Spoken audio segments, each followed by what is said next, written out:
The Percy Jackson show is fine. I know, I'm a bit late to the conversation, but the story of Percy Jackson is one that is incredibly important to me. So when I saw the show air, wow, did I have a lot to say. Now, before we get started, let's go over my credentials real quick. You ever go into an art museum and there's that one motherfucker who thinks they know everything because they read it in a Percy Jackson book? Well, I know him. He's me. I read one Percy Jackson book and suddenly I act like I was there in ancient Greece. The facts don't even have to be right. I see something from the book and I act like I got a master's degree in history. Percy Jackson was my childhood, and as I move into adulthood, well, it's still just as present. I don't care if I look weird standing in the middle school book section. I need my Percy Jackson book. To this day, I have read every book at least 4 or 5 times, and House of Hades, maybe being a bit of a different conversation here, probably about 15 times. I loved the books. I watched the movies. And so when I was told a show was coming out, holy shit, did I lose my mind. For the next few years, I annoyed every single person I knew. I made sure they knew every casting, every director, every tiny detail about the show.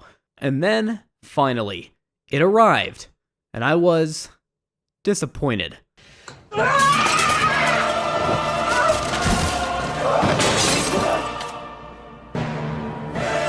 To be fair, there was never a world where I wouldn't be disappointed.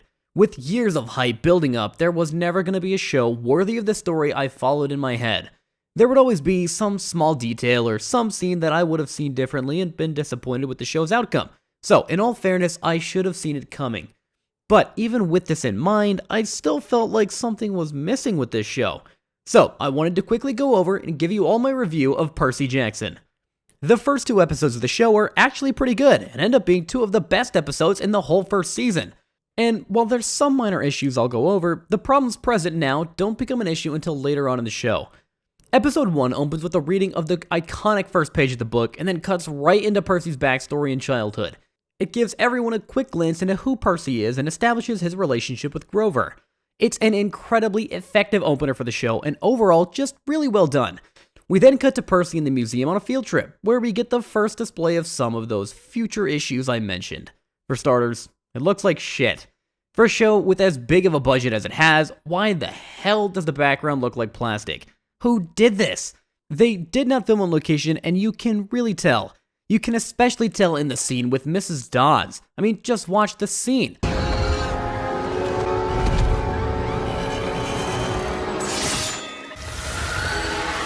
Excuse the fuck out of me. What the fuck happened? Thankfully now, the rest of the episode is pretty strong. The acting is incredible throughout, with everyone giving a great performance. I should also mention now that Walker Scobell as Percy Jackson is the perfect choice. Blonde hair aside, and the guy is fucking hilarious. I mean, holy shit is his comedic timing good. You fell in love with God? Like Jesus? The fight at the end of the episode also is great, with the CGI and choreography both looking fantastic. And the end with Percy beating the Minotaur cements him to the viewer as a badass and leads perfectly into the next episode. Now, I don't really have too much to say on episode 2, as the only thing I really have to say is praises. Episode 2 is our introduction to Camp Half-Blood, and a great one at that. It introduces everyone to one of the book's most iconic locations in a way that really honors the source material. The episode is so fun and exciting, and I just love the whole energy of it all. It truly feels like a kid at camp, and at the end of the day, that's all I really wanted. The acting is great. The fights are great. This is far and above the best episode, which sure is disappointing because we're only getting started. Episode 3, while not terrible, does begin to introduce some of my bigger issues. In this episode, our main trio sets out to go retrieve Zeus's lightning bolt. They disembark from camp, stopping by Thalia's tree, showing how Annabeth struggles to have faith in the gods after her sacrifice, and Grover holds in the regret of not being able to save her. Remember these character details later on, because the writers sure didn't. From this point on, the show mainly focuses on the story of Percy, Grover, and Annabeth. When this trio works, it really works, and their chemistry can be fantastic. But when it doesn't, none of these kids have anyone else other than each other to bounce off of, and the scene can feel empty. Rounds in, and you'd be amazed at how disagreements just kind of...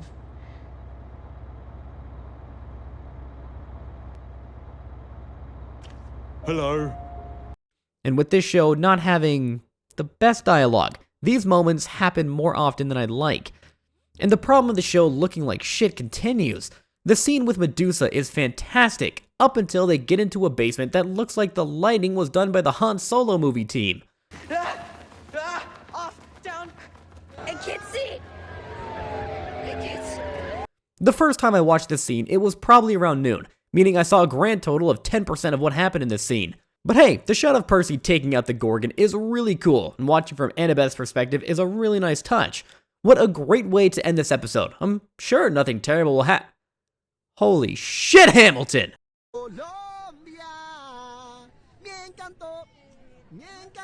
Episode 4 and 5 of this show is where my small issues start growing into bigger ones. Specifically, the issue of character writing.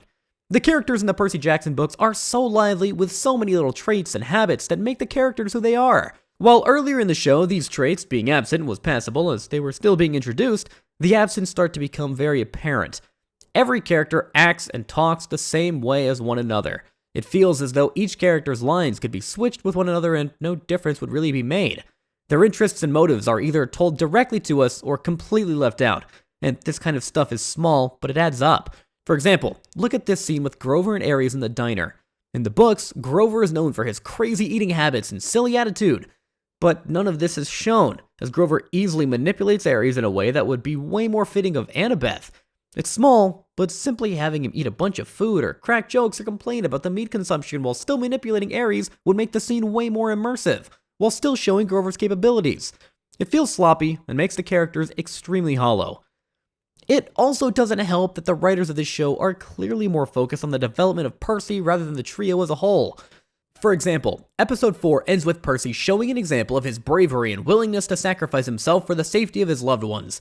It's great development for the character and shows the viewer just the kind of person he is. Now, episode 5 follows a storyline where, in the book, Percy and Annabeth travel together, and we get to know Annabeth a lot better.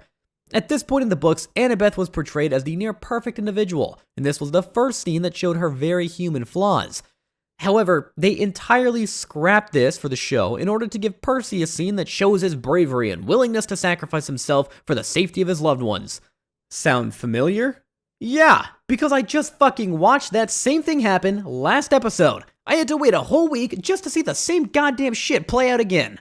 It's nothing new. I am all for changing things from the book. Honestly, it would be a lame show if everything was one for one.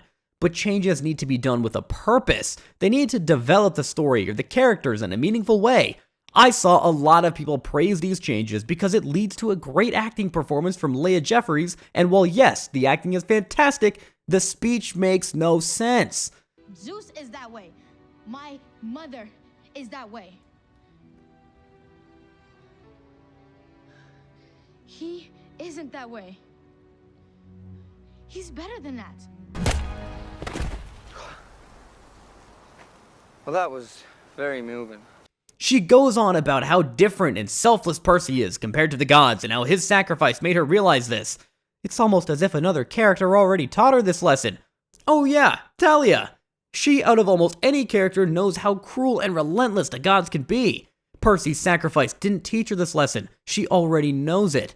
Scenes like these are not bad because they are different from the book. They are bad because they fail to give space for the characters to grow.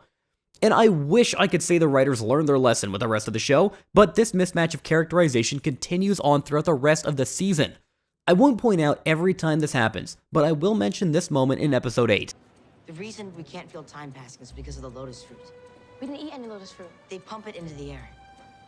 I'm sorry. Hello? How did Percy figure this out and not, oh, I don't know, the architecture nerd standing right next to him? The rest of episode 8 is pretty fun. Lynn, to my surprise, does a great job as Hermes and brings a very needed spark to the show. I love how they actually show Grover's desperation for finding Pan, even if I think doing it through a VR is kinda lame. And the car scene at the end is great. Again, this cast is hilarious, and the comedic timing is pretty on point. I also love how you can tell they filmed this beach scene towards the end, and they had aged up considerably. Who is this man? Alright, for the most part while making this, I was able to remember pretty clearly what had happened in the show from my first viewing with some occasional scrubbing through. But I remembered nothing about episode 7, and after rewatching it, yeah, I see why. This episode kinda fucking blows. I've been complaining about how the show feels a bit empty and soulless this whole video. Episode 7 heard me and it doubled down. In this episode, the gang travels to the underworld and man is it boring. Any scenes from the book that help to elevate the bleakness of the underworld have been removed, leaving the show feeling completely gutted. The characters walk through the dune desert with the same uncreative dialogue. The main issue I have with this episode comes from this scene with Annabeth, where she gets trapped due to having a great regret. Which is stupid, because have we not been watching the same show? The main motivator for each of these characters is them being weighed down by great regret. Percy feels the regret of not being able to save his mom, and Grover feels responsible for the death of Talia. It was clear they needed Annabeth out of this episode, and they wrote this in, but it does not work. It's the only part of this episode I remembered before rewatch, and it's because when I watched it with some friends, we all lost our minds at how baffling this scene was. But after this, the episode is pretty forgettable and leads pretty lackluster into the final episode. Thankfully, the show ends on a decent note. Percy fights Ares in a pretty exciting fight and manages to return the lightning bolt. Olympus looks like shit and is empty as hell. But at this point, I've stopped caring that much about the backgrounds. Percy returns the bolt and returns back to camp. There's a great scene where Luke reveals to Percy he was the one who stole the bolt, and there's a fantastic fight that ends with Annabeth helping Percy to defeat Luke. It's a big change from the books that not everyone was happy with, but I think it works for this show. Overall, this show disappointed me. I went in with way too high of hopes and left feeling like I might have been better off without it.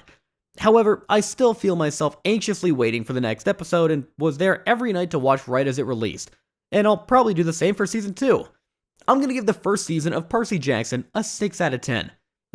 Okay, bye.